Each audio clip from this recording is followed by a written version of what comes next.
دوسری آیت جو میں نے پڑھی اس میں اللہ تبارک و تعالیٰ نے فرمایا یا ایھا الذین آمنوا قوا انفسکم واہلیکم نارا، اے ایمان والو اپنے آپ کو بھی جہنم کی آگ سے بچاؤ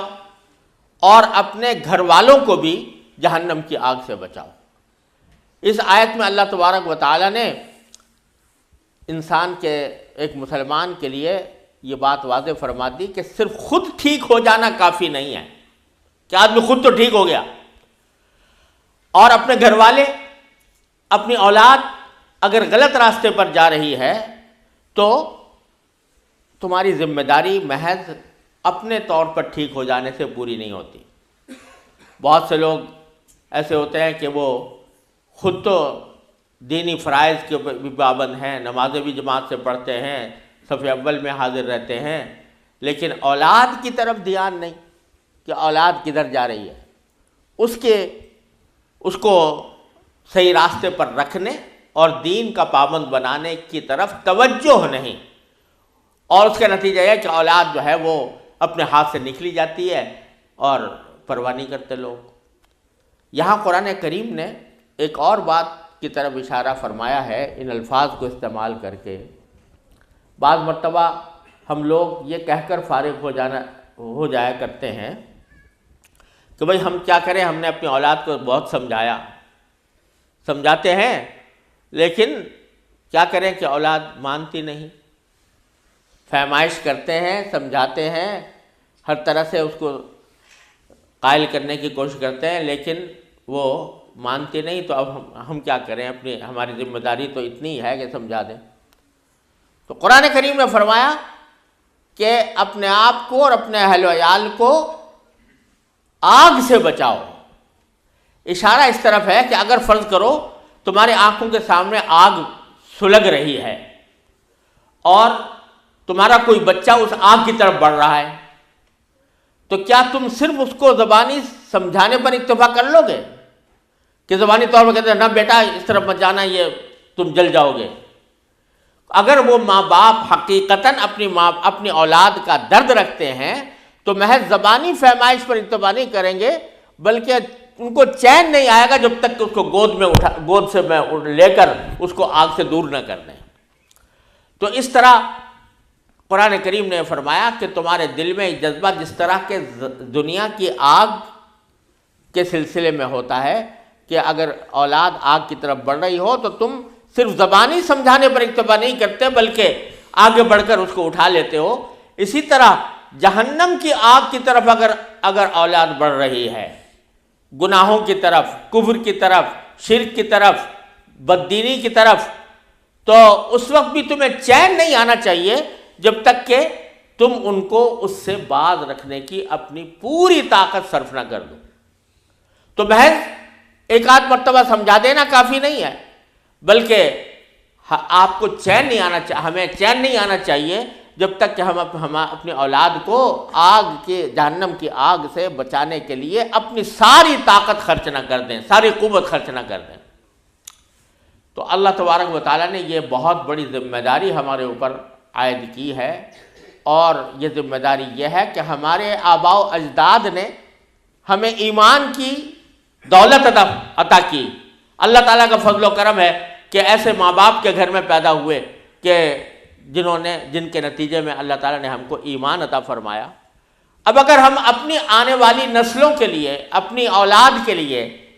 ایمان کی دولت چھوڑ کر نہیں جاتے اور ان کو ایمان اور عمل صالح کی طرف نہیں دعوت دیتے اور نہیں بلاتے یا اس کی تربیت نہیں کرتے، تو یہ ہمارا ناقابل معافی جرم ہے۔ اللہ تبارک و تعالیٰ محفوظ رکھے کہ انسان اس میں پکڑا جائے گا، گردن پکڑی جائے گی کہ تم نے اپنی اولاد کی صحیح تربیت کیوں نہیں کی۔ اللہ تبارک و تعالیٰ نے یہ ذمہ داری ہم پر عائد کی ہے، اور خاص طور سے ان ممالک میں کہ جہاں مسلمان اقلیت میں ہیں، تو وہاں پر ان کے ذمہ لازم ہے کہ وہ ایسے تعلیمی ادارے قائم کریں، ایسے تربیتی ماحول تیار کریں جس میں اولاد جو ہے وہ صحیح اسلامی تعلیمات سے باخبر بھی ہو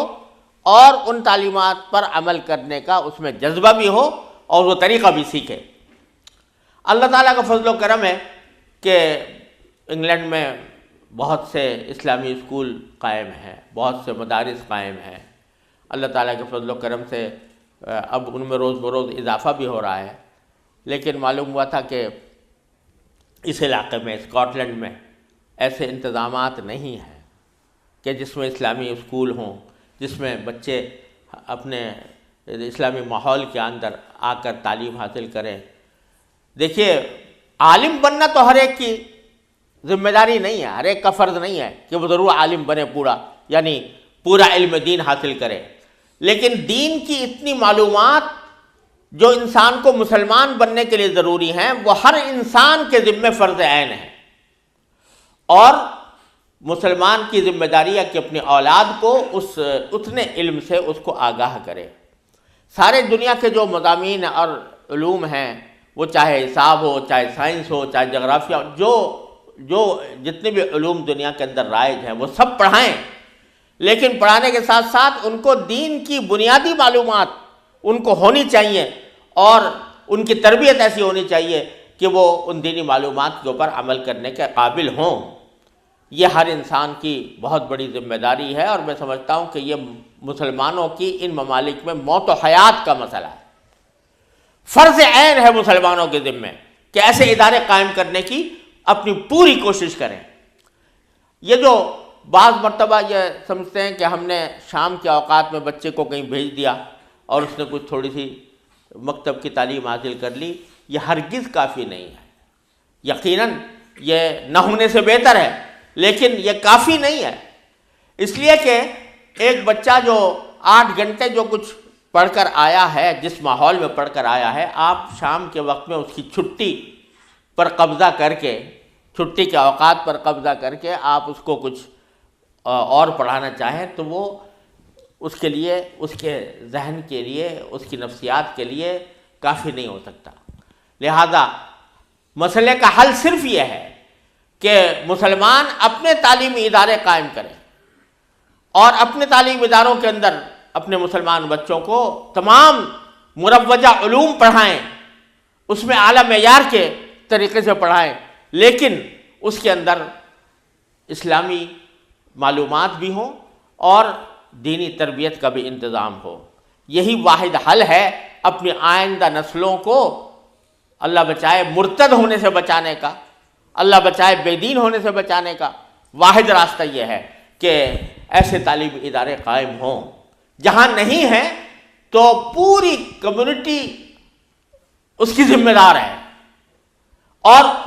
اس سے سوال ہوگا آخرت میں کہ تم نے اپنے بچوں کو تعلیم و تربیت دینے کے لیے کیوں ایسے ادارے قائم نہیں کیے۔ یہ باقاعدہ، یہ اللہ بچائے، یہ ان کی ذمہ داری ہے، ان کا مواخذہ ہوگا اس بات کے اوپر کہ انہوں نے کیوں نہیں کیا۔